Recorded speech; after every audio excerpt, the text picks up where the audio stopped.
17 June 2025 বাংলাদেশের রাজনীতিতে লোকচক্ষুর আড়ালে একটা গুরুত্বপূর্ণ ঘটনা কি ঘটে গেছে একটু খেয়াল করে দেখবেন। আপনাদেরকে একটু মনে করিয়ে দিই, 2023 সালের মাঝামাঝি পর্যন্ত বা শেষ পর্যন্ত এর আগের 12 বছর বাংলাদেশ জামাতি ইসলামী, এখন যারা খুব ফর্মে আছেন, অনেকে বলেন যে 71 সালের পরে এত পলিটিক্যাল ফর্মে জামাত ইসলামী কখনো ছিল না।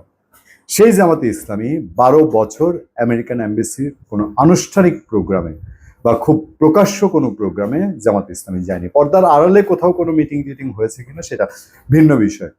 তবে 2023 সালে এসে আমরা রিপোর্ট করতাম, পত্রপত্রিকায় রিপোর্ট এসেছিল আমেরিকান দূতাবাসের তাদের স্বাধীনতা দিবসের অনুষ্ঠানে, তাদের জাতীয় দিবসের অনুষ্ঠানে জামাত দাওয়াত পেয়েছিল 12 বছর পর, এবং সেই দাওয়াতে জামাত ইসলামের 2জন প্রতিনিধি গিয়েছিলেন। তখন থেকে ব্যাপক আলাপ আলোচনা চলছিল, এবং তার সাথে কোনো সম্পর্ক আছে কি নাই জানি না, বা বলা যাবে না খুব সহজে, খুব ডকুমেন্টেড তেমন কিছু না, বা ডকুমেন্টেড কোনো বিষয় নাই আমাদের সামনে, অন্তত নাই। ডকুমেন্টের কথা অনেকে বলেন, কিন্তু প্রকাশ্য ডকুমেন্টেশন নাই যে ওই মিটিং এর সাথে পরবর্তীতে জুন জুলাই আগস্ট আন্দোলন, শেখ হাসিনার পতন, আওয়ামী লীগের বিদায়, এর সাথে জামাতে ইসলামী এবং আমেরিকার এমবেসির এবং ওই মিটিংগুলোর বা পরে ধারাবাহিক কোনো মিটিংয়ের কোনো সামঞ্জস্য বা কোনো সমন্বয় আছে কিনা, বা কোনো মিল আছে কিনা, যোগসূত্র আছে কিনা। জামাতে ইসলামী সেই যে মিটিং করেছিল, এরপর আমেরিকান এমবেসিতে তাদের বেশ মোটামুটি যাওয়া আসা, তাদের যাওয়া আসা হয়, দেখা সাক্ষাৎ হয়, আমেরিকান এমবেসির সঙ্গে মিটিং হয়। সেটা 12 বছর পরের খরা কেটেছে। ওই যে বললাম ডকুমেন্টেশন নাই 5 আগস্ট বা জুলাইয়ের, সেরকম অনেক কিছুই আরো কথাবার্তা আছে যেগুলোর স্বচ্ছ কোনো ডকুমেন্ট সামনে নাই, বা আমরা মনে করতে পারি না, অত বেশি সামনে আসে না। অথবা আমেরিকান এমবেসি জামাত ইসলামী এখন আর এগুলো আলোচনায় আনেন না যে জামাত ইসলামীকে আমেরিকার এই তালিকায় রাখা হয়েছে, সেই তালিকায় রাখা হয়েছে, জামাতের নেতৃবৃন্দকে এইভাবে রাখা হয়েছে, জামাতকে আমেরিকা এই দৃষ্টিতে দেখে। এরকম বেশ কিছু বিষয় মার্কেটে প্রচলিত আছে, আপনারা জানেন। সেটা পাশ কাটিয়ে এই সাবজেক্টটা কেন বলছি যে 17 জুন 2025 এমন কিছু কি ঘটেছে যেটা বাংলাদেশের রাজনীতির জন্য খুব গুরুত্বপূর্ণ, বা সেই খবরটি যখন সামনে এসেছে, যখন ঘটেছে তখন আমরা জানি না, কিন্তু খবরটা যখন সামনে এসেছে তখন আমরা কিছু অনুমান করতে পারি কিনা। খবরটা হলো, ঢাকায় মার্কিন দূতাবাসের রাজনৈতিক শাখা প্রধানের সঙ্গে বৈঠক করেছে জামাত ইসলামী। বৈঠকে দলের অভ্যন্তরে গণতন্ত্র চর্চা। লক্ষ্য করবেন, এখানে বেশ কিছু পয়েন্ট আছে। কোন কোন বিষয়ে আলাপ হয়েছে বলে পত্রপত্রিকায় এসছে, প্রথম আলোতে এসছে সেই খবরটা, বিষয়গুলো একটু খেয়াল করবেন। তারপর আমি একটা প্রশ্ন তুলবো আপনাদের কাছে, সেটা হচ্ছে দলের ভেতরে গণতন্ত্র চর্চা, দলীয় সিদ্ধান্ত গ্রহণের স্বচ্ছতা এবং নারী ও সংখ্যালঘু সম্প্রদায়ের অধিকার নিয়ে দলটির দৃষ্টিভঙ্গি ও অবস্থান নিয়ে আলোচনা হয়েছে। আচ্ছা, তারপরে যাচ্ছি আমরা। জুলাই গণঅভ্যুত্থানে হত্যাযজ্ঞের বিচার, বিভিন্ন সংস্কার, আগামী জাতীয় সংসদ নির্বাচন ও বিদ্যমান পরিস্থিতি নিয়েও বৈঠকে আলোচনা হয়। এর পাশাপাশি দেশে গণতন্ত্র প্রতিষ্ঠার আন্দোলনে এবং সন্ত্রাস ও চরমপন্থার বিরুদ্ধে জামায়াতের ভূমিকা বিস্তারিতভাবে তুলে ধরা হয়। তারপর একটু সামারি দেওয়া হয়েছে, বৈঠকে কারা কারা ছিলেন। বৈঠকে দূতাবাসের রাজনৈতিক শাখা প্রধান ম্যাথিউ বের সঙ্গে তার আরো 2 সহকর্মী, জামাতের নায়েবে আমির সৈয়দ আব্দুল্লাহ মোহাম্মদ তাহের ও কেন্দ্রীয় নির্বাহী পরিষদের সদস্য মতিউর রহমান আকন ছিলেন। এবং রিপোর্টার শেষ অংশে একটা খোঁচা দিয়ে একটা জিনিস মনে করানো হয়েছে।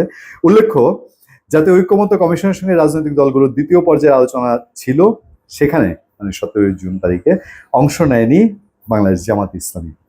এবার একটু আমরা খেয়াল করি কি কি সাবজেক্টে কথা হয়েছিল।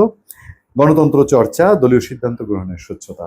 এই কথা বলতে দ্বিধা নেই, জামাতের সবচেয়ে কট্টর সমালোচক, সবচেয়ে বিরোধী মানুষ, সেটা যদি আমি হই, ধরে নিলাম XYZ যেই হন না কেন, সেও স্বীকার করবে বাংলাদেশের রাজনৈতিক দলের মধ্যে জামাত ইসলামের ভেতরে যে গণতন্ত্র চর্চা, সেটা আওয়ামী লীগ বিএনপিতে অন্তত নাই। আর কারো কথা বাদ দিলাম, আওয়ামী লীগ বিএনপি অন্তত এই চর্চা করে না। এই ব্যাপারে তাদের একটা মোটামুটি অবস্থান আছে। জামাতের স্বাধীনতা যুদ্ধ নিয়ে বহু প্রশ্ন আছে, তার রাজনৈতিক দর্শন নিয়ে প্রশ্ন আছে, কিন্তু এই জায়গাটা নিয়ে তার শত্রু তাকে সাধুবাদ জানাবে। দলীয় সিদ্ধান্ত গ্রহণের স্বচ্ছতা, এগুলো আছে। এবং নারী ও সংখ্যালঘু সম্প্রদায়ের অধিকার, জামাতের প্রতি সবচেয়ে যেখানে অভিযোগের তীর, নারী ও সংখ্যালঘু অধিকার নিয়ে জামাত আসলে কি বলে এবং কি করে। তারা যেটা মুখে বলে এটাকে কাজে প্রকাশ। মার্কিন দূতাবাস ও জামাত ইসলামকে নিয়ে গুরুত্বপূর্ণ তথ্য দিল আতিক রহমান পূর্ণিয়া। একটা জবাবদিহিতায় পড়তে হয়েছে, বলতে হয়েছে, যা উত্তর দিতে হয়েছে। আচ্ছা, এরপরের যে বিষয়গুলো দেখেন, বিচার, জুলাই জুলাই অভ্যুত্থানের সময়ের বিচার, বিভিন্ন সংস্কার, আগামী সংসদ নির্বাচন ও বিদ্যমান পরিস্থিতি, এবং এর বাইরে আরো যে বিষয়গুলো, গণতন্ত্র প্রতিষ্ঠার আন্দোলনে এবং সন্ত্রাস ও চরমপন্থার বিরুদ্ধে জামাতের ভূমিকা, এই দুই জায়গায়ও জামাতকে নিয়ে ব্যাপক অভিযোগের তীর আছে। কেউ কেউ রক্কাটা বলে, আবার কেউ কেউ বলে যে চরমপন্থী বিষয় যেগুলো বাংলাদেশে অতীতে ঘটেছিল, বিএনপি আমলে হোক, আওয়ামী লীগ আমলে হোক, সেখানেও তাদেরকে দোষী সাব্যস্ত করে অনেকেই। সেই সব বিষয়ে উঠে এসছে। আচ্ছা, আমার প্রশ্ন হলো, যে বললাম যে একটা প্রশ্ন দিয়ে শেষ করব, প্রশ্ন হলো এই যে স্পর্শকাতর বিষয়গুলো, তাদের দলের ভেতরে গণতন্ত্র, নারী ও সংখ্যালঘু ইস্যু, বাংলাদেশের সংস্কার, তারপরে সন্ত্রাসবাদ, জঙ্গিবাদ, এগুলো নিয়ে জামাতকে কেন আমেরিকান এমবেসিতে গিয়ে কথা বলতে হবে? বাংলাদেশের রাজনৈতিক দলগুলো কি বলে? তারা ইসলামাবাদ, দিল্লি, ওয়াশিংটন কোনো মুখী না, এগুলো পছন্দ করে না, বলে না? এবং কেউ যদি তাদের বিরুদ্ধে বলে, ধরেন কোন একটা দল ক্ষমতায় আছে বাংলাদেশে, তখন বিদেশি কোনো রাষ্ট্র যদি কোনো একটা বিষয় নিয়ে দোষ ধরিয়ে দেয়, তখনই বলে আমাদের অভ্যন্তরীণ বিষয়ে ইন্টারফেয়ার করছে। আবার বিরোধী দল কখন খুব খুশি হাততালি দেয়। জামাত এখন কেন আমেরিকান এমবেসি থেকে এগুলো বলতে হবে? এই প্রশ্ন উঠতে পারে না? এবং তাদেরকে কি ওখানে গিয়ে বলতে হবে যে আমরা এই বিষয়ে আমাদের এই অবস্থান, বা একটু আমাদের দিকে একটু খেয়াল রেখেন? ধন্যবাদ সবাইকে, ভালো থাকবেন, সুস্থ থাকবেন, দেখা হবে, কথা হবে আপনাদের সাথে। আতিক রহমান, পূর্ণিয়া।